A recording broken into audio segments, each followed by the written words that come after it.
ओम शांति। आज शुक्रवार है और आज नुमा शाम के बाद हम मनन चिंतन करते हैं बाबा के महावाक्यों पर आधारित जो पुस्तक है जिसका टाइटल है कर्म योग से कर्म भोग पर विजय। तो इसी श्रृंखला में हम आगे बढ़ते हैं। जैसा कल हमने समझा था कि कर्म भोग का आना भी वास्तव में आत्मा के लिए लाभदायक है, क्योंकि कर्म भोग से हमारे बहुत सारी आत्माओं के साथ जो हिसाब किताब है वो चुकतू होते हैं। अगर वो हिसाब किताब चुकतू ना हो तो फिर आत्मा मुक्त कैसे होगी? तो इसलिए हम ये भी चिंतन कर रहे थे कि क्या कर्म योग से कर्म भोग खत्म हो सकता है। तो कर्म योग से कर्म भोग होता है, लेकिन उसमें हमें ज्यादा आशावान नहीं होना चाहिए, क्योंकि कई बार क्या होता है, कई कर्म भोग जो है बहुत कर्म हमारे बहुत कड़े होते हैं। तो उसमें ये नहीं है कि वो पूरी तरह से खत्म हो जाएगा या हमारे सामने आएगा ही नहीं। हमारे सामने वो स्थिति परिस्थिति आएगी, लेकिन उसका दर्द उसकी वेदना हमें कम होगी। इसलिए हमें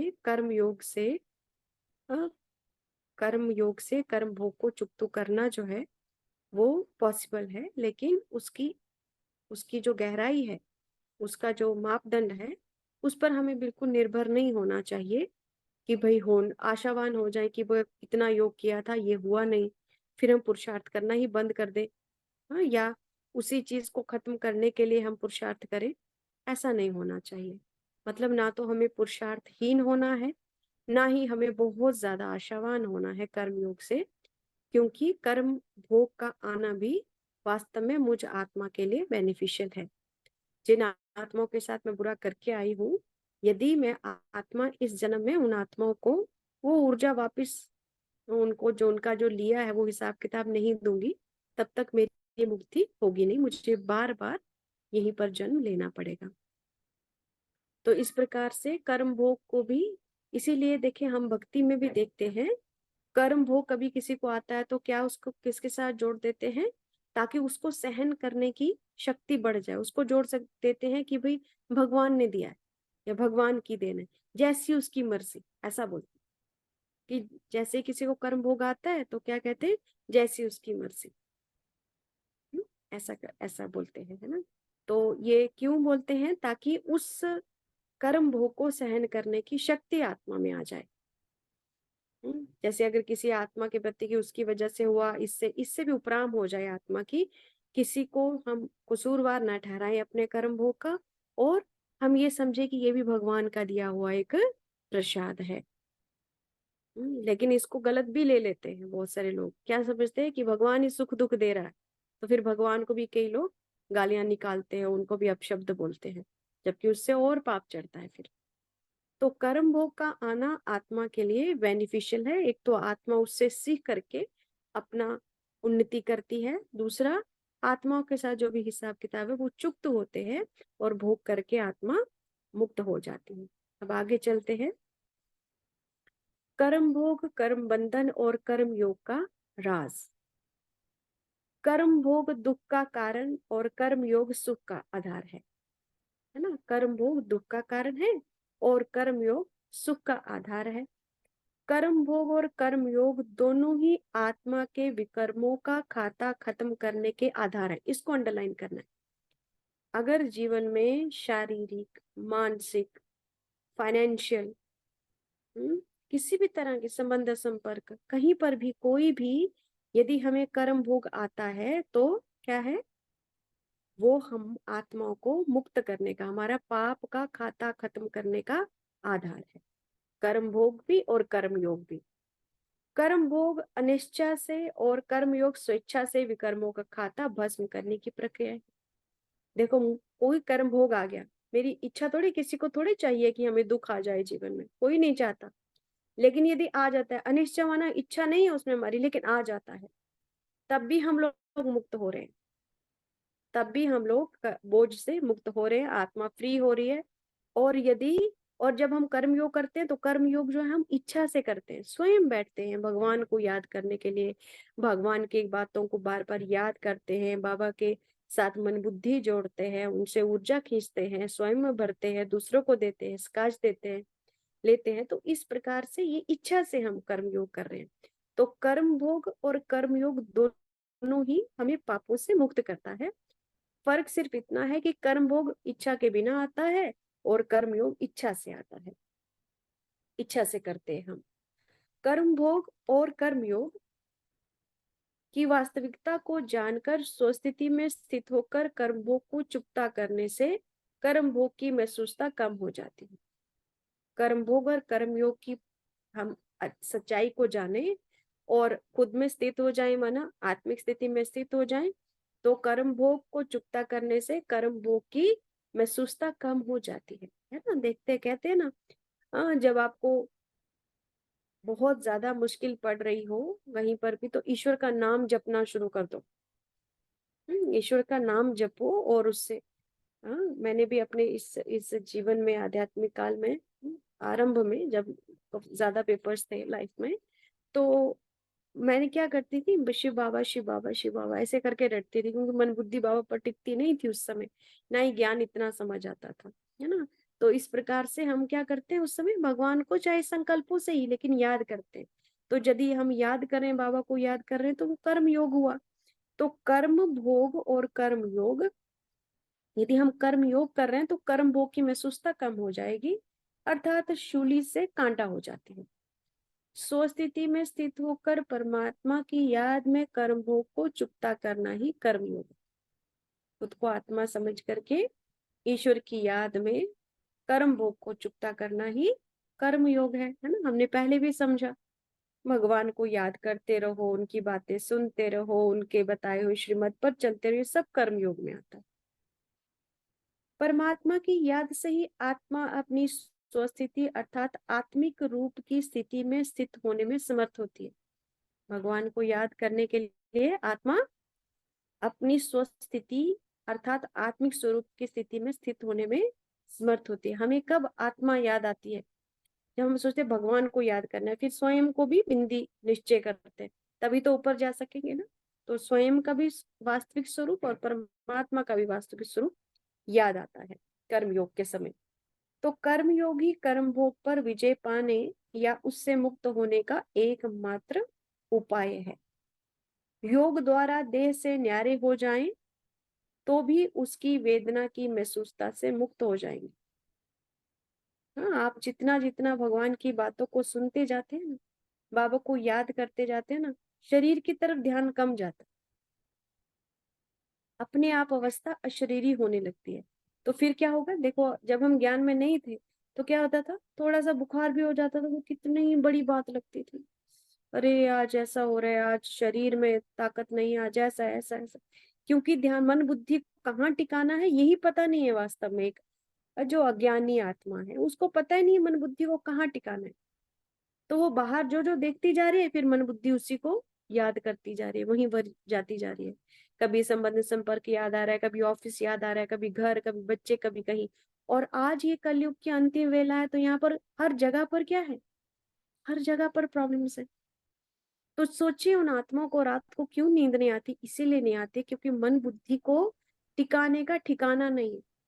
और हम अज्ञानी आत्मा को, हमें पता है काम काम करते करते भी हम मन बुद्धि को कहाँ टिका सकते हैं, बाबा की याद में।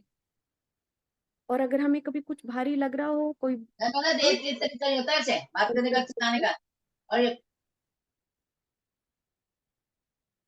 चलते चलते यदि कभी कोई भारी कर्म भोग सामने आ जाता है, तो हम क्या करते हैं, स्पेशल याद में बैठते हैं। क्योंकि स्पेशल याद में बैठने से क्या होगा, आत्मा में पावर भरेगी, सहन शक्ति आएगी, गुण इमर्ज होना शुरू हो जाएंगे, और वो जो कर्म हो गया वो इजिली चुकता हो जाएगा। तो इस प्रकार से कर्म योग ही कर्म भोग पर विजय पाने की और उससे मुक्त होने का एकमात्र उपाय है। योग द्वारा देह से न्यारे हो जाए तो उसकी वेदना की महसूसता से मुक्त हो जाएंगे, अथवा योग से कर्म भोग से मुक्त होने का कोई उपचार भी टच हो सकता है। अगर हम बाबा को याद करें और बैठे तो टचिंग होती है, मेरे जीवन के बहुत सारे अनुभव मैंने आपको सुनाए हैं, वहां टचिंग होती है, बाबा बताते हैं क्या करना, जिसके द्वारा भी हम कर्म भोग से मुक्त हो सकते हैं, है ना। भगवान से टच हो गया वो डायरेक्शन, तो हम कर्म भोग से मुक्त हो जाएंगे।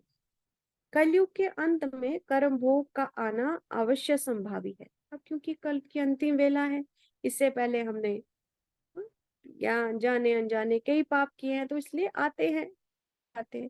कोई भी कर्म भोग ना आए, ये परिकल्पना ही निरर्थक है। आएंगे ही ना, क्यों क्यों आएंगे? अरे 63 जन्मों से हम यथार्थ ज्ञान को भूले हुए, हम द्वापर युग से ही यथार्थ ज्ञान को भूले हुए, थोड़ा बहुत भक्ति करके दान पुण्य करके अपने जीवन को चलाते। अदरवाइज हमारे पास कोई ना पुण्य बढ़ाने की विधि है, ना पुण्य का खाता है, कुछ नहीं, ऐसा कुछ भी नहीं है। इसलिए हर एक को कर्म भोग आते हैं, बड़े बड़े योगियों को भी आते हैं, और छोटे से छोटा जो आत्मा है ज्ञान में आने वाली, उसको भी आते हैं। कर्म भोग का कारण भी बाबा ने बताया है। क्या कारण है कर्म भोग का, क्या बताया बाबा ने? देह भान में आ गए, बॉडी कॉन्शियस हो गए, अपने आप को आत्मा समझना बंद कर दिया। हाँ, अपने आप को देह समझ बैठे, देह समझा तो 5 विकार आ गए, धीरे धीरे आए भले, काम क्रोध लोभ मोह अहंकार, फिर उसके आगे बाल बच्चे जितने भी हैं वो सब आए। और कोई भी कर्म, चाहे सोच भी, चाहे विचार भी है, यदि उसमें भावना कौन सी है, तामसिक है, तामसिक अर्थात विकारी है, तो वो पाप बनेगा ही। और पाप को कैसे समझते हैं हम? एनर्जी के हिसाब से। समझ लीजिए आपका जो सूक्ष्म शरीर है उसमें उससे दाग पड़ रहा है, हाँ? उसको समझ लीजिए आपका सूक्ष्म शरीर बिल्कुल व्हाइट है, उसमें लाल धब्बा पड़ गया, आपने जब कोई भी गलत संकल्प किया, तो जो लाल लाल धब्बे पड़ते जाते हैं, ये वास्तव में क्या है? यही तो पाप है, यही तो कर्म भोग है, और इनको भोगना पड़ता है। तो इसलिए कलयुग के अंत में कर्म भोग ना आए, ये परिकल्पना भी निरर्थक है। कर्म भोग का कारण भी बाबा ने बताया है। कर्म भोग आत्मा को अनुभवी भी बनाता है ना, बनाता है। इसीलिए बाबा कहते हैं मूल्यों में, कठिनाइयों से डरो नहीं, कठिनाइयां आत्मा की एक्सरसाइज है, ठीक है, आत्मा की एक्सरसाइज कराती है। सोचिए, कहते हैं बांधेलियां बहुत ज्यादा बाबा को याद करती हैं। क्यों याद करते हैं बाबा? क्योंकि वो जो उनके कर्म भोग है उनको कंपेल कर रहे हैं, बाबा को ज्यादा याद करो तो फायदा हो रहा है ना। मन बुद्धि को एकाग्र करने की प्रैक्टिस हो रही है, ज्ञान को जीवन में प्रयोग करने की प्रैक्टिस हो रही है। अगर सुखी सुख हो तो अलबेले हो जाए, हम करें अरे सब ठीक चल रहा है, कोई प्रॉब्लम नहीं, ऐसा हो जाए, है ना। लेकिन हम क्या होता है, यदि कोई कर्म भोग आता है तो उसमें मन बुद्धि की एकाग्रता, कैसे ज्ञान का चिंतन बढ़ जाता है, सेवाएं बढ़ा देते हैं हम, है ना। क्योंकि आत्मा के पास पुण्य होता है तो उसको किसी भी कर्म भोग को काटने की वो क्षमता आ जाए।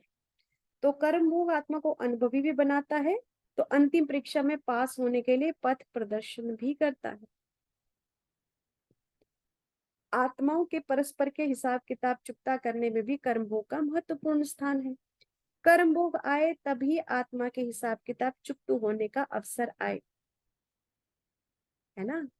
जिस आत्मा के साथ हमने कुछ गलत किया है, यदि वो अब हिसाब किताब लेने ना आए तो हम तो मुक्त हुए ही नहीं उस कर्ज से, है ना। तो इसलिए कर्म भोग ना आए तो हिसाब किताब चुकत होने का अवसर भी ना आए, और अगर आए तो इसका मतलब वो हिसाब किताब चुकत होगा। भक्त कवि रहीम ने गाया है, रहीमन विपदा हो भली जो नारायण रत होए। माना जैसे कर्म योग से कर्म भोग की वेदना कम होती है, वैसे ही कर्म भोग के समय कर्म भोग का अधिक चिंतन करने से कर्म भोग की वेदना और भी बढ़ जाती है। हम्म? भक्त कबीर रहीम ने क्या गाया है, रहीमन विपता हूँ भली जो नारायण रत होए। ये क्या मतलब है इसका? कि जब हमें विपता आती है तब नारायण की ज्यादा रट लगाते हैं, भगवान को ज्यादा याद करते हैं, है ना। तो इसलिए आत्मा को कर्म भोग आना उसके हिसाब किताब चुप तो कराता है, दूसरा उसको और भगवान के निकट ले जाता है। आप देखिए बड़े बड़े सन्यासियों ने भगवान की खोज कब की? आपको पता है रामचरितमानस जब तुलसीदास जी ने लिखा, हाँ, तो कब कैसे लिखा? या वाल्मीकि ने रामायण कैसे लिखी? कहते हैं ना, पहले बहुत बड़े डाकू थे वो, हाँ, उनको कोई कर्मों का ज्ञान नहीं था। फिर राह चलते जैसे किसी को लूट रहे थे, तो उन्होंने उनको पूछा कि भाई किसके लिए करते हो ये सब। तो उन्होंने कहा आप किसके लिए करते हो व्यापार, या कोई भी जो भी थे पथिक, उनको पूछा तो उन्होंने कहा मैं तो अपने फैमिली का भरण पोषण करने के लिए करता हूँ। तो कहते हैं जैसे आपका वो प्रोफेशन है वैसे ही लूटना प्रोफेशन है। तो उन्होंने क्या बोला कि ठीक है जैसा कर रहे हो करो भले, लेकिन जब इसका रिजल्ट सामने आएगा, कर्मों का रिजल्ट जब सामने आएगा, तो क्या उस फल को भोगने के लिए तुम्हारे साथ तुम्हारे परिवार के लोग खड़े होंगे, जिनके लिए तुम ये कमाई कर रहे हो गलत तरीके से। तो वो गए घर, उन्होंने पूछा पत्नी को कि भाई मैं तो गलत काम करके धन ला रहा हूँ घर पे, तो जब इसका मुझे भोगना आएगी तो क्या तुम मेरा साथ दोगी। तो पत्नी ने कहा पति परमेश्वर, मैं तो अपना धर्म निभा रही हूँ, घर को संभाल रही हूँ, आपकी सेवा कर रही हूँ, बच्चों को संभाल रही हूँ, मैं तो अपना धर्म कर रही हूँ। पैसे आप कैसे लाते हैं ये आपका कर्म है, आप जानो। उत्तर सुन करके वो जो वाल्मीकि ऋषि जो पहले डाकू थे वो बहुत हैरान हो गए। फिर गए बेटे के पास, बच्चों के पास, उन्होंने भी ऐसे ही कहा कि हम तो पुत्र धर्म निभाएंगे और निभा रहे हैं, आप पितृ धर्म निभाइए, वो आपका कर्म है। तब उनका माथा टमका और फिर उन्होंने ये शुरू किया। अब इतने पाप कर दिए थे तो पुण्य भी तो उससे ज्यादा कमाना पड़ेगा ना, तभी इतनी बड़ी एपिक उन्होंने लिख दी, है ना, जो आज तक। और उसमें देखिए पूरी सच्चाई जो बाबा सिखा रहे हैं वही है। सीता वहां पर आत्मा है, रावण ये माया है ना, ये लंका, ये माया की दुनिया, ये लंका है। रावण आपकी कमी कमजोरियां हैं, कब वो छीन लेती है, कब कंट्रोल कर लेती है आत्मा को, कब कैद कर लेता है रावण। जब लक्ष्मण रेखा लांघी जाती है, माना वो मर्यादा की रेखा, नियम का पालन भूल गए जब, तो वो रावण पकड़ लेता है। राम वहां पर एक भगवान है, ईश्वर का यादगार है। और कब भुला देती है सीता राम को, मृग के पीछे, सोने का मृग दिखे तो उसके पीछे राम को भूल गई। तो सोने का मृग क्या है, ये दुनिया की चकाचौंध, ये सोने का मृग दिखता है ना। इसलिए मृग भी देखो क्यों रखा, मृग तृष्णा,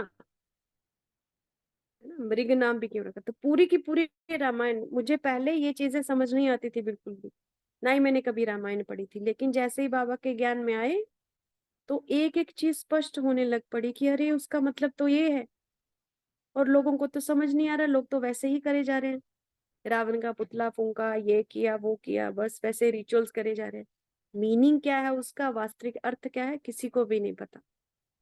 इसीलिए तो जीवन में बदलाव नहीं आता है।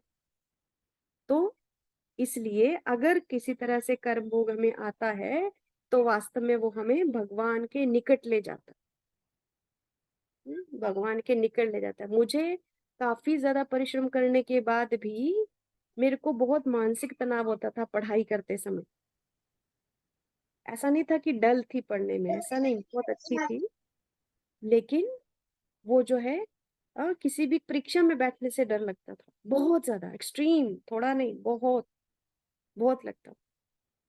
कई बार तो मैं एग्जामिनेशन हॉल से उठ करके आ गई हूँ बाहर, आउट ऑफ एंजाइटी, ऐसा इतना प्रॉब्लम था। तो वो भी एक कर्म भोगी था पीछे का कुछ। फिर उसको ठीक करने के लिए मैंने ये आध्यात्मिक मार्ग ढूंढा था। मैंने आर्ट ऑफ लिविंग का कोर्स भी किया पहले शुरू में, लेकिन मुझे कुछ समझ नहीं आया उसका। फिर अचानक से अवेकनिंग में वो साइंटिफिकली समझ आने लग पड़ी चीजें, आकर्षित करने लग पड़ा वो चीज, ज्ञान। उससे फिर धीरे धीरे इस ओर खिंचाए सत्यता की ओर। तो इस प्रकार आपको जब भी कोई कर्म भोग आता है तो वो वास्तव में आपके आपकी उन्नति के लिए आ रहा है, क्योंकि अब आत्मा रास्ता खोजेगी ना, अपने आप को आजाद करने का रास्ता खोजेगी, और उससे क्या होगा, वो भगवान के और निकट जाएगी। तो इसलिए इसलिए रहीम जी ने कहा, रहीमन विपदा हूँ भली जो नारायण रथ होए, जो ईश्वर के पास ले जाए हमें, ऐसी विपदा भी बहुत अच्छी है। तो जैसे कर्म योग से कर्म भोग की वेदना कम होती है, वैसे ही कर्म भोग के समय कर्म भोग का अधिक चिंतन करने से कर्म भोग की वेदना और भी बढ़ जाती है, ये समझना है। हम कर्म भोग के समय भगवान को ज्यादा याद करें तो कर्म भोग हमें ज्यादा छू नहीं सकता, आरी का दर्द कांटे के समान होगा।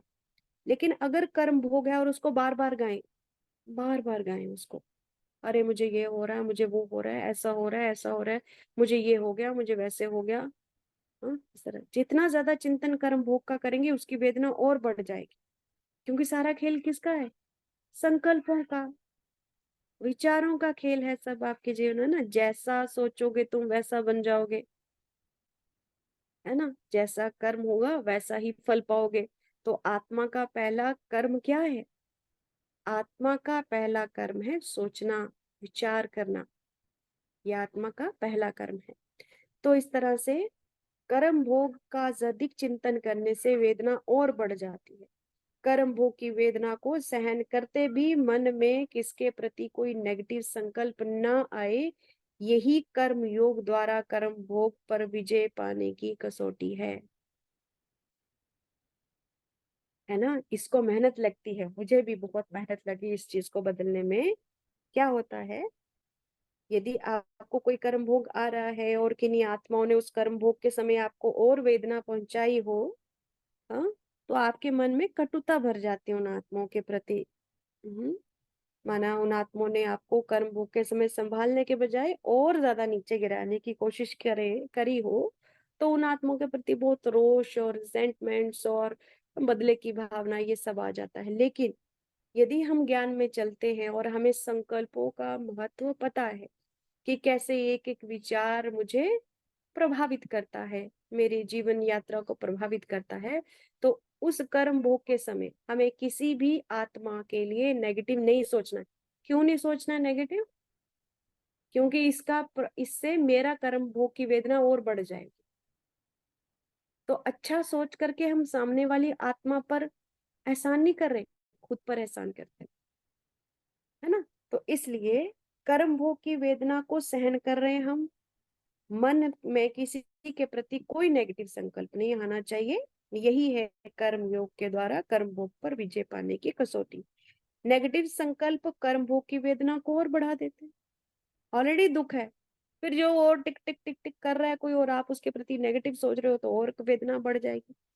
तो आगे के लिए कर्म भोग का बीजारोपण भी करते हैं। समझ गए ना? फॉर एग्जाम्पल मुझे कोई कर्म भोग आ गया, फॉर एग्जाम्पल मुझे कोई बीमारी हो गई।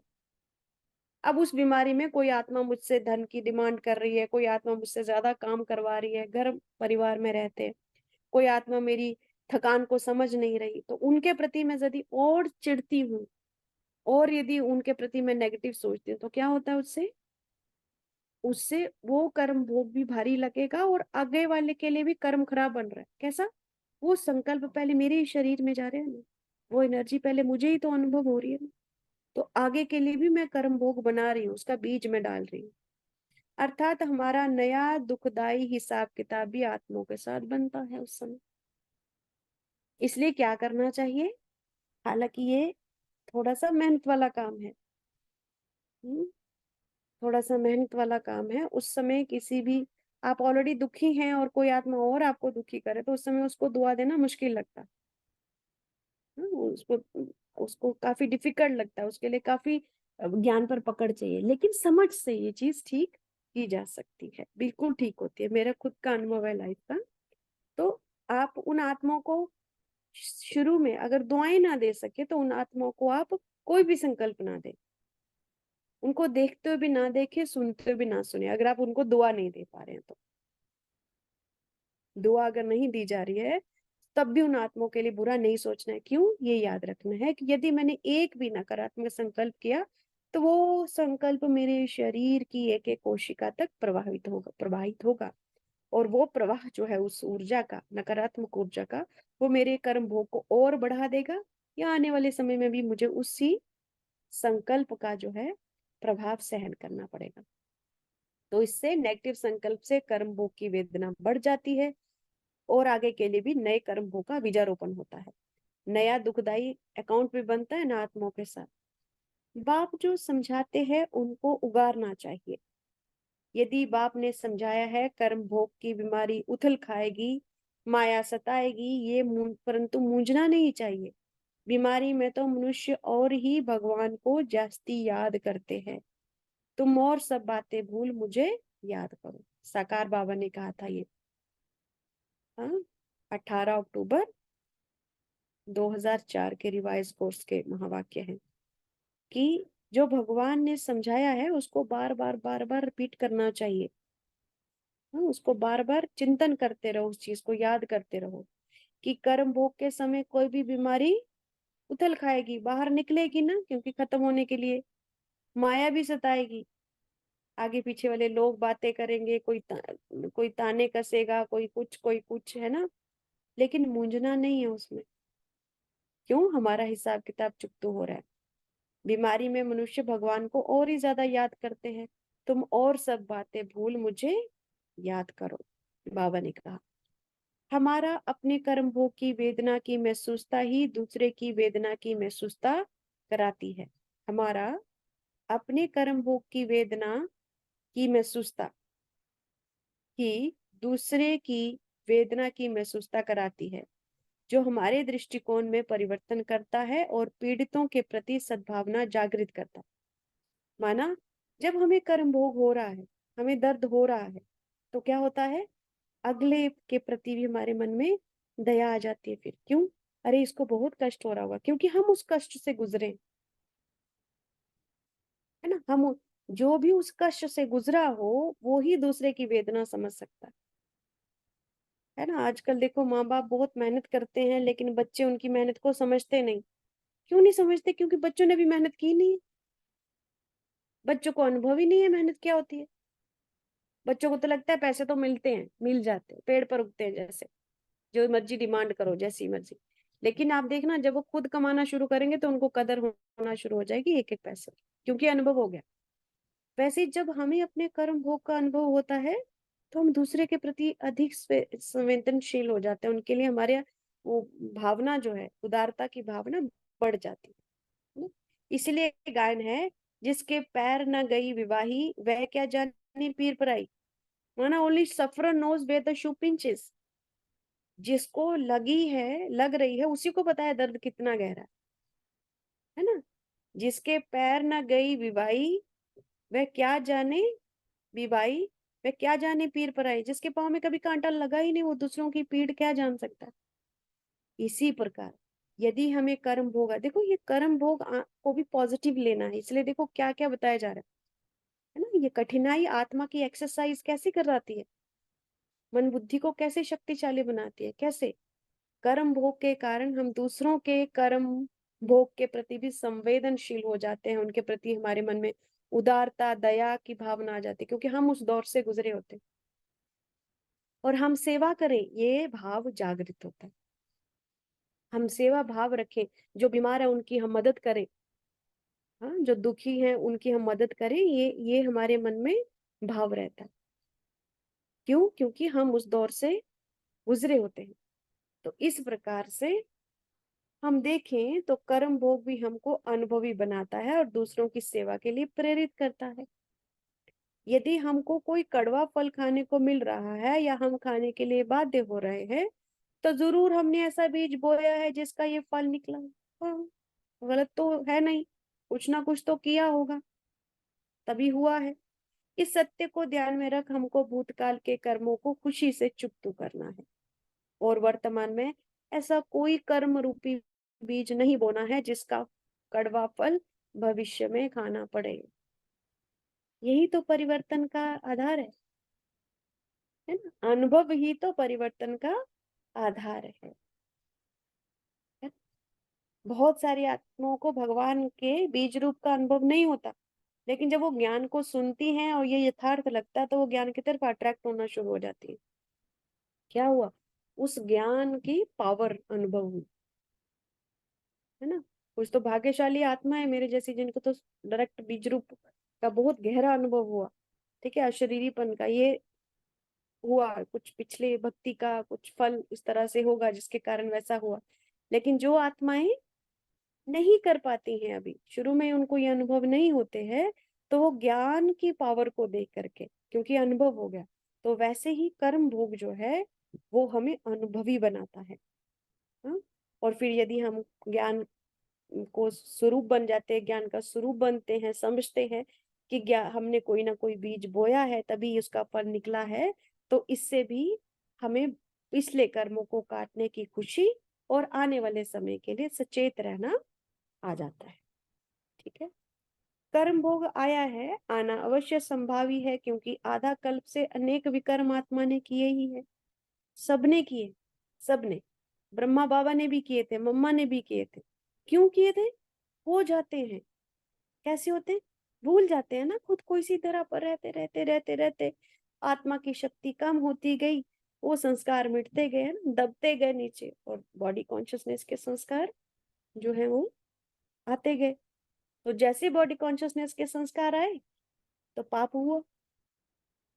तो कर्म भोग आया है वह आना अवश्य संभावी है, क्योंकि आधा कल्प से अनेक विकर्म आत्मा ने किए ही है, और आना भी चाहिए, क्योंकि ये कर्म भोग भी हमको अनेक अनुभव कराता है और अंतिम परीक्षा में पास होने के लिए अभीष्ट पुरुषार्थ के लिए प्रेरित करता है।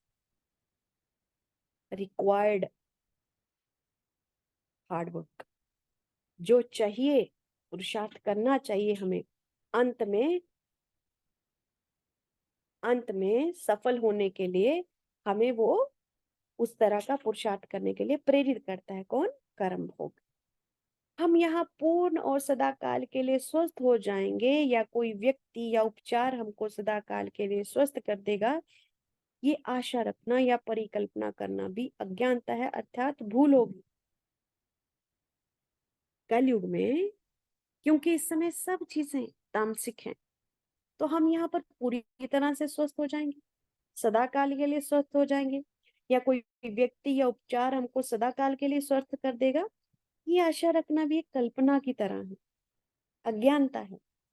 परंतु कर्म भोग से मुक्त होने के लिए यथासंभव पुरुषार्थ करना, उपचार करना, सहयोग लेना और देना हमारा कर्तव्य है। जो करना है वह करना भी चाहिए। अब हम ये आशा रखें कि भाई हमारी देह अब बिल्कुल पंचन काया हो जाए, तो पॉसिबल नहीं है। क्यों? बाहर इतना पोल्यूशन है, पांच तत्व भी खराब है ना। तो इस प्रकार से उस तरह की हमें बहुत महत्वाकांक्षी, बहुत ज्यादा आशा नहीं रखनी चाहिए, लेकिन जो जो कर सकते हैं वो करना चाहिए। ठीक है। ये भी विश्व नाटक में हमारा पाठ है, जो बजाना ही है और बजाना ही होगा, परंतु वह पाठ भी खुशी से बजाएं, यही ज्ञान है। देखो हम जितना बाबा की, तभी ना बाबा के ज्ञान को क्या बोलते हैं? मुरली।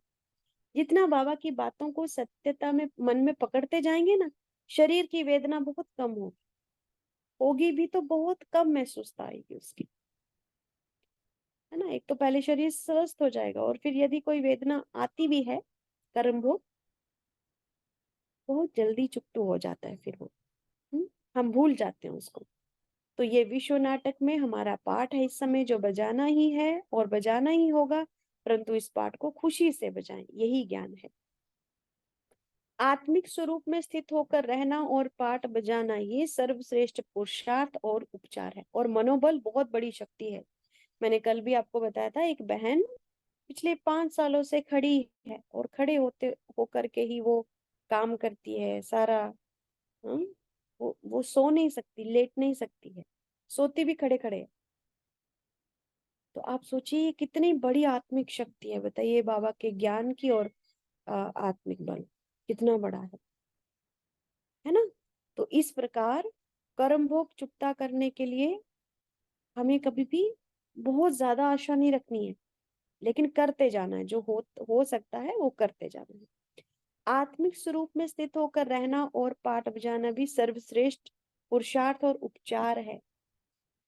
जब हम स्वयं को आत्मा निश्चय करते हैं और आत्मा निश्चय करके पुरुषार्थ करते हैं, तो ये भी एक बहुत बड़ा क्या है? उपचार। क्यों? क्योंकि संकल्प शुद्ध हो रहे हैं, आत्मा ताकतवर बन रही है, उसकी प्रकंपन ही पूरी कोशिकाएं ग्रहण कर रही हैं, आपके बॉडी के बायोकेमिकल्स बदल रहे हैं। कौन से हार्मोन सक्रिएट हो जाते हैं जब हम सदा पॉजिटिव थॉट्स में रहते हैं? एंडोर्फिन्स, सीरोटोनिन, ऑक्सीटोसिन, डोपामिन, ये सारे हैप्पी हार्मोन सक्रिएट हो जाते हैं। जब हम सदा ज्ञान के संकल्पों में रमण करते हैं तब। और दुनिया को देखेंगे तो फिर स्ट्रेस हार्मोन सिक्रीट होंगे। तो इसी तरह, इसीलिए ये उपचार है। भगवान को याद करना और आत्मिक स्थिति में स्थित रहना, ये भी एक श्रेष्ठ पुरुषार्थ है। राग द्वेष के वशीभूत किए कर्म आत्मा के बंधन अर्थात कर्म भोग का कारण है। कौन से कर्म हमारे कर्म भोग का कारण है? राग द्वेष, जिसमें विकार है। ठीक है। तो विश्व नाटक की यथार्थता को जानकर देह और देह की दुनिया से नष्टो मोहा होना, राग द्वेष से मुक्त होकर साक्षी होकर पाठ बजाना, यथोचित उपचार करना कर्म भोग से सहज मुक्त होने का साधन है। क्या करना है? देह की दुनिया से नष्टो मोहा हो जाना। इस दुनिया में मेरा कोई नहीं सिवाय बाबा के, बाकी सारे कर्म बंधन है या हिसाब किताब है। ठीक है, ये याद रखना है। इसलिए मुझे किसी से कुछ नहीं लेना देना। जो भी एनर्जी मुझे सामने से आ रही है, अब मुझे उसका हमेशा पॉजिटिव, न्यूट्रल कर देना उसको, या फिर पॉजिटिव देना। पॉजिटिव उन्हीं को देना है जो ज्ञान में चलते हैं, और बाकियों को न्यूट्रल करते जाना। न्यूट्रल कैसे होगा? वहां से नेगेटिव आ रहा है, हम उसको पॉजिटिव देंगे तो न्यूट्रल होता जा रहा है। लेकिन उनके साथ हम जो ज्ञान को, भगवान को नहीं जानते, उनके साथ अगर ज्यादा लेन देन किया कर्मों का, तो वो भी एक हिसाब किताब बन जाएगा।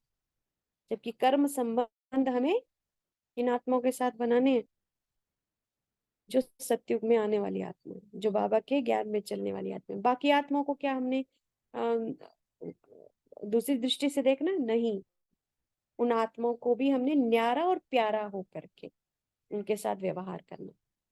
लेकिन यदि वो भगवान को नहीं समझती हैं, तो उनको खुश करने के लिए हमें अपनी नियम मर्यादाएं नहीं छोड़नी।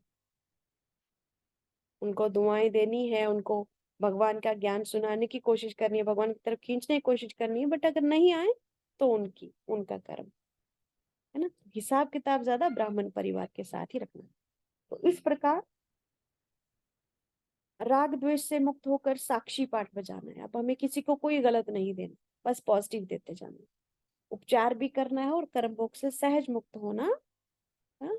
यही है साधन। कैसे मुक्त हो सकते हैं कर्म भोग से? देह की दुनिया से नष्ट मोह हो जाना, राग द्वेष से मुक्त होकर साक्षी होकर पाठ बजाना। और शरीर के लिए यथोचित उपचार कर सकते हैं। कोई डेफिशिएंसी है, कुछ है, तो उसको आपने उस तरह से उपचार करना है। डॉक्टर के पास भी जाना पड़ता है, कई बार दवाइयां भी खानी पड़ती है। शुरू शुरू में जब मैं ज्ञान में आई तो मुझे लगता अरे नहीं, हम भगवान के बच्चे, हम कहाँ दवाई खाएंगे। लेकिन लेना पड़ता है ना। बाबा ने फिर मुरली में बोल दिया, ये तो कलयुगी फ्रूट है, लेना पड़ता है कई बार, है ना। 5 तत्वों को सेट करने के लिए कई बार लेनी पड़ती है मेडिसिन। कर्म भोग चुकता करने में भी आत्मा के परस्पर हिसाब किताब का महत्वपूर्ण स्थान है। ब्राह्मणोत्सार कर्म भोग का आना भी आवश्यक है। यदि कर्म भोग आए ही नहीं तो कर्म योग की परीक्षा भी कैसे हो? ठीक है, एक और फायदा कर्म भोग का। अगर कर्म भोग ना आए तो कर्म योग की परीक्षा कैसे हो? भले ही हम देखते हैं कि ब्रह्मा बाबा ने कर्म योग से कर्म भोग को चुकता किया, परंतु अंत घड़ी तक कर्म भोग ने पीछा किया, और बाबा ने कर्म योग के द्वारा कर्म भोग से युद्ध लड़ना पड़ा, और अंत में उन्होंने कर्म योग से कर्म भोग पर जीत पाई। देखो, आज ये बात मुझे समझ आती है। शुरू शुरू में जब बाबा की कथा पढ़ते थे, कहानी पढ़ते थे बाबा की किताब, तो उसमें कर्म भोग से वो अंतिम जो दृश्य था, उसमें दादी ने जो बताया ना कि कर्म योग से कर्म भोग पर विजय पाए, तो कर्म योग क्या था आज पता चलता है। माना वो अंत समय पर भी भगवान को ही याद करते रहे, भले कितना भी उनको कर्म भोग था, लेकिन ईश्वर को ही वो याद करते रहे। हाँ, वेदना तो थी शरीर में, लेकिन तब भी भगवान को याद करते रहे, और फिर अंत में वो सारी वेदनाएं खत्म हो गई। स्वस्वरूप की स्थिति परमानंदमय भी है तो परम कल्याणमय भी है ना। अपनी जो आत्मिक स्थिति है वो परमानंदमय भी है और परम कल्याणमय भी है। जब कर्म भोग नहीं है या हल्का है, तब इस आत्मिक स्वरूप की स्थिति का किया हुआ दृढ़ अभ्यास ही समय पर काम आता। स्वस्वरूप की स्थिति परमानंदमय भी है और परम कल्याणमय भी है। जब कर्म भोग नहीं है, या हल्का है, तब इस आत्मिक स्वरूप की स्थिति का किया हुआ दृढ़ अभ्यास इस समय पर काम आता है। माना ये नहीं है कि जब हमें कर्म भोग हो तभी हमने भगवान को ज्यादा याद करना है या आत्मिक स्थिति की प्रैक्टिस करनी है, नहीं। जब ये नहीं है तब ज्यादा दृढ़ अभ्यास करना चाहिए। क्यों? क्योंकि कर्म भोग के समय ये काम आएगा। अगर हमें ये प्रैक्टिस नहीं होगी तो कर्म भोग के समय तो कुछ भी कर नहीं पाएंगे, संकल्प और स्थिति हिलेगी। इसलिए कर्म योग द्वारा कर्म भोग से मुक्त करने में सहयोगी होती है। कौन? यही आत्मिक स्वरूप की स्थिति। ये अभ्यास काम आता है। ये कर्म योग से कर्म भोग कर मुक्त मुक्त होने की, कर्म भोग से मुक्त होने में सहायक बनता है। यदि पहले से ही अभ्यास किया ना हो तो कर्म भोग के समय ना ये स्थिति होगी और ना स्थिति का अभ्यास संभव होगा। इसलिए बाबा क्या बोलते हैं? लंबे समय का अभ्यास चाहिए।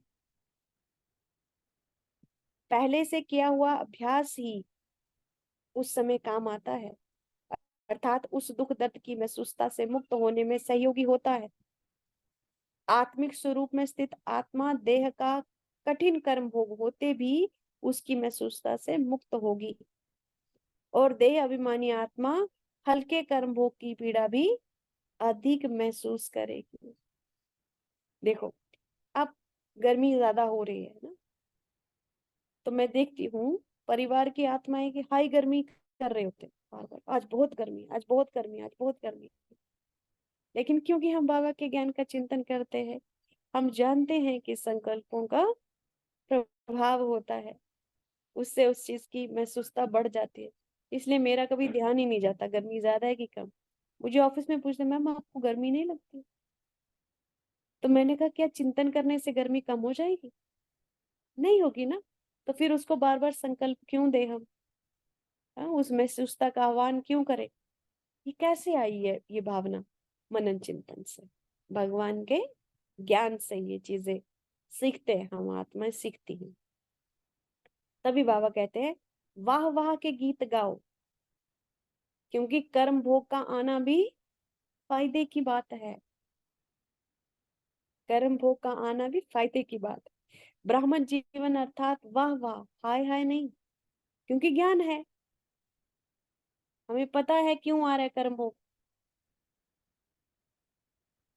शारीरिक व्याधि में भी हाय हाय नहीं, वाह वाह, ये भी बोझ उतरता है। देखा बाबा ने क्या समझाया? अगर कर्म भोग कोई आ रहा है तो वो भी क्या है? बोझ उतरता है। मेरा ही हिसाब है, प्राप्ति के आगे हिसाब तो कुछ भी नहीं है ना। मुक्त हो रही है ना, तो भगवान की तरफ जाना है, तो प्राप्ति के आगे तो हिसाब कुछ भी नहीं है। कोई बीमारी व दुख आदि है तो तुम सिर्फ ये याद में रहो, ये हिसाब किताब अभी ही चुकता करना। अगर कोई बीमारी वगैरह आ गई तो क्या करो? सिर्फ याद में रहो, गाया जाता है खुशी जैसी खुराक नहीं। तो हम आत्मा को सचमुच जितना जितना भगवान को याद करते हैं, अपने आप को आत्मा निश्चय करते हैं, उससे शारीरिक वेदना, मुझे जैसे काम ज्यादा रहता है तो घर की रिस्पॉन्सिबिलिटी है, ऑफिस में भी काम ज्यादा रहता है, तो शरीर थक जाता है, शारीरिक थकान अधिक होती है। तो जब बाबा की मुरली सुनते हैं या बाबा को याद करते हैं, बार बार आत्मिक स्थिति में स्थित होते हैं, तो फिर साक्षी होकर के देखने लग पड़ते हैं अपने शरीर को। तो मैं देखती हूँ कि वो वेदना जो ज्यादा हो रही थी पहले, थकान से, वो हल्का होना शुरू हो जाता। ये है अंतर, ये है कर्मयोग। तो इसलिए जो भी वेदना है उस पर ध्यान नहीं देना है। ध्यान कहाँ देना है? ध्यान देना है हमें भगवान की तरफ, भगवान की बातों का मनन चिंतन करना। छोटे बच्चे को जब कोई वो लगता था ना, हम भी जब छोटे थे, जब कोई इंजेक्शन लगाने के लिए जाते थे, जैसे वैक्सीनेशन कराने जाते, तो बच्चा नहीं, वो सुई नहीं, मतलब उससे डर लगता है उसको, है ना। तो डॉक्टर्स क्या करते हैं, उसका फिर ध्यान भटकाते, उसका ध्यान भटकाते, कहीं और ले जाते, उसको किसी बातों में बिजी करते हैं, उसको किसी खिलौने की याद दिलाता है, तो इतनी देर में उनको उसको इंजेक्शन भी दे देते हैं। तो बच्चे को वेदना समझ नहीं आती उसकी, है ना।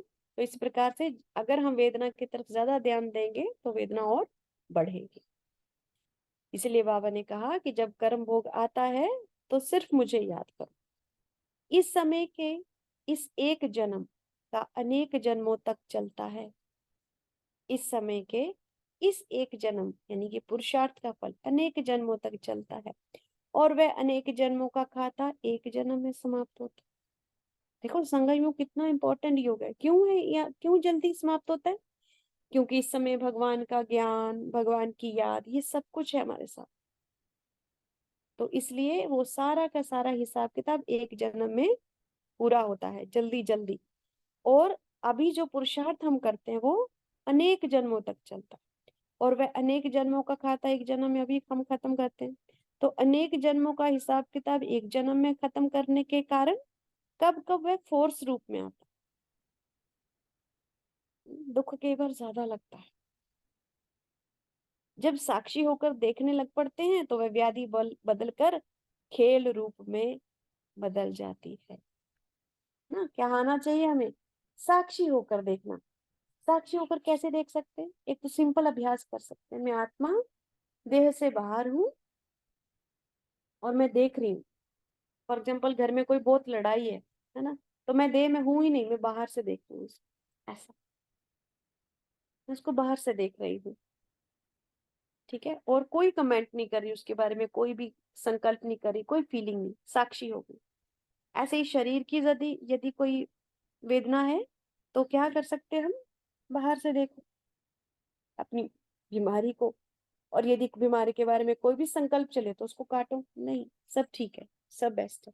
किसी के साथ ज्यादा चिंतन मत करो उस बात, है ना। तो इसलिए अगर साक्षी होकर देखने लग पड़ते हैं तो वो व्याधि खेल का रूप हो जाती है। आत्मा के लिए दैहिक भोगना दुख दर्द इतना दुखदाई नहीं है जितना विकारों की बीमारी। आत्मा के लिए दैहिक भोगना दुख दर्द इतना दुखदाई नहीं है जितना विकारों की बीमारी, व्यर्थ संकल्प की बीमारी, मानसिक बीमारी दैहिक बीमारी से कहीं अधिक दुखदाई। आज देखिए दुनिया में मैक्सिमम लोगों को मानसिक बीमारियां हैं। मैक्सिमम लोगों को क्या है? मानसिक बीमारियां हैं। 75% लोग आपको दुनिया में दिखेंगे जो किसी न किसी मानसिक वेदना से जूझ रहे हैं। तो मानसिक बीमारी दैहिक बीमारी से कहीं ज्यादा खतरनाक है, दुखदाई है। देह से न्यारा होकर ही इन सब भोगनाओं का निदान पा सकते। मानसिक बीमारी को दूर करने का और कोई तरीका नहीं। खुद को आत्मा निश्चय करो, आत्मा समझ करके जियो खुद को, बाकियों को भी आत्मा देखो और ज्ञान को अप्लाई करते जाओ जीवन में। इससे आपकी बड़ी से बड़ी मानसिक बीमारी ठीक हो जाती है विदाउट मेडिसिन। मेरा अनुभव है। डिप्रेशन की शिकायत हुई थी, वो भी ऐसे ही ठीक करी। फिर मुझे न्यूरॉन्स का प्रॉब्लम हुआ, वो भी ऐसे ठीक कर कर्म योग से। तो इस प्रकार मानसिक बीमारी को ठीक करना ये केवल और केवल ज्ञान से ही संभव है। देह से न्यारा होकर इन सब भोगनाओं से निदान पा सकते हैं। क्योंकि व्यर्थ संकल्प की सबसे बड़ी बाधा है ना।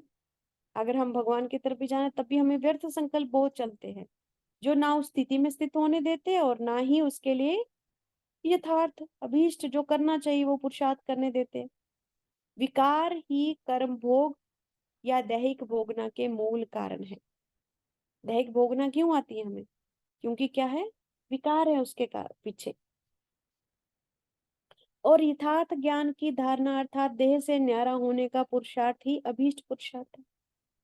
और फिर हम क्या करें विकारों से मुक्त होने के लिए? हम देह से न्यारा होने का अभ्यास करें। देह से न्यारा होना अर्थात स्वयं को आत्मा निश्चय करके जीना। स्वस्थिति में स्थित आत्मा सर्व प्रकार की कर्म भोग की वेदना से मुक्त है। इसीलिए देखो हमारे जो शुरू के बड़े बड़े योगी हैं उनकी उम्र इतनी ज्यादा क्यों हुई? क्योंकि वो इंद्रियों का अधिक प्रयोग नहीं करते। विकार अर्थात इंद्रियों के प्रयोग से मिलने वाला आनंद, उसको विकार कहते हैं। इंद्रियों के आनंद में जब हम फंसते हैं माना हम विकार में हैं, वो विकार है ना। उससे क्या होता है? विकार का एक अर्थ रुकावट भी होता है। वो क्या क्या रुकावट पड़ जाती है उसमें? परमात्मा की ऊर्जा हमें फ्लो नहीं होती, फिर उसमें रुकावट आ जाती है ऐसे संकल्पों से, जो जो देह पर आधारित संकल्प होते हैं। क्योंकि आत्मा का जो मूल स्वरूप है वो क्या है? ज्ञान, ज्ञान स्वरूप। ज्ञान आत्मा को चाहिए, ये उसके 7 गुणों में से एक गुण है ना। तो यदि ज्ञान को छोड़ करके हम अज्ञान में चले जाएं तो क्या होगा?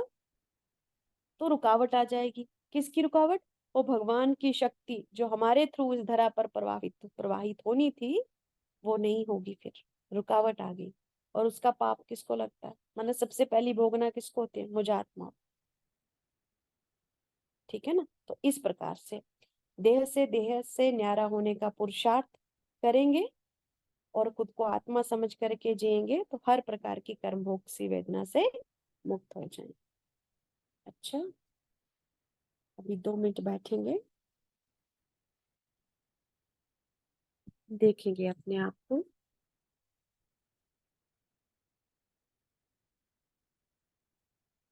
देखिए अपने आप को, ध्यान से देखें, विजुलाइज करें। मैं आत्मा ब्रेन के अंदर हूँ।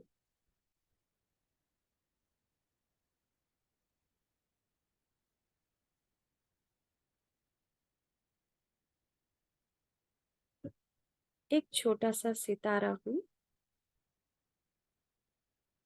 मैं आत्मा जो जो संकल्प करती हूँ,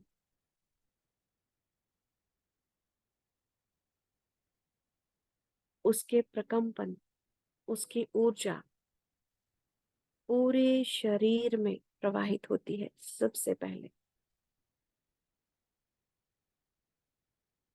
अर्थात मेरे जैसे संकल्प है,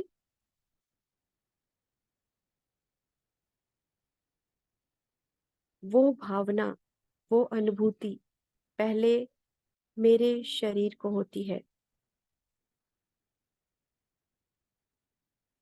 उसी अनुसार मेरा शरीर रसायन उत्पन्न करता है। अगर संकल्प विकारी है, राग द्वेष से भरपूर है, तो स्ट्रेस हार्मोन्स सिक्रीट होंगे बॉडी में। वहीं यदि मेरे संकल्प शुद्ध है, ज्ञान युक्त है, आत्मा और परमात्मा के चिंतन पर आधारित हैं, तो शरीर में हैप्पी हॉर्मोन्स की सिक्रीशन होती है, जिससे मेरी शारीरिक वेदना भी ठीक होने लगती है।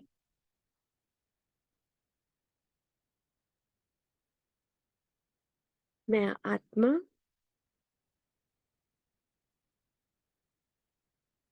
निराकार ज्योति, इस शरीर की, कर्मेंद्रियों की और मन बुद्धि की मालिक, परम धाम निवासी हूँ।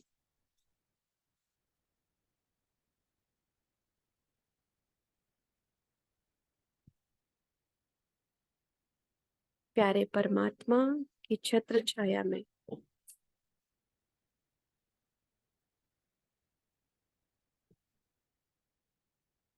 मैं आत्मा स्वयं को देख रही हूँ।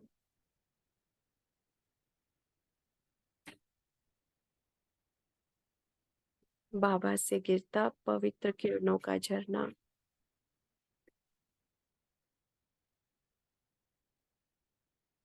मुझ आत्मा में दिव्य ऊर्जा भरता जा रहा है।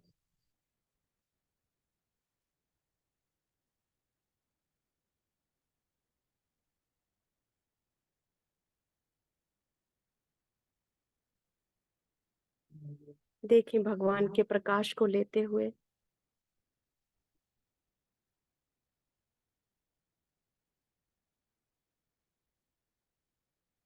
भरे खुद में।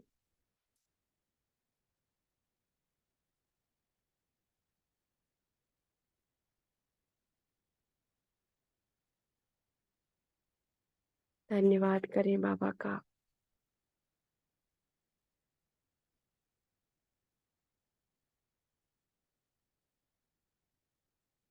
शुक्रिया बाबा,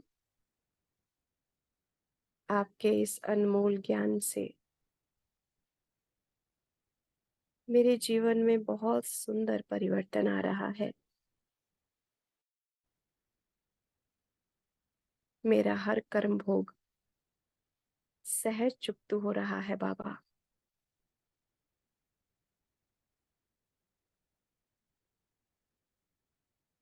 कर्म योग से कर्म भोग पर सहज विजय प्राप्त हो रही है बाबा। आने वाले समय के लिए भी पुण्य का खाता बन रहा है बाबा। बहुत बहुत शुक्रिया आपका, जो इतने सुगम तरीके से अपनी गलतियों को सुधारने का अवसर आप प्रदान करते हो। बहुत बहुत धन्यवाद। ओम शांति।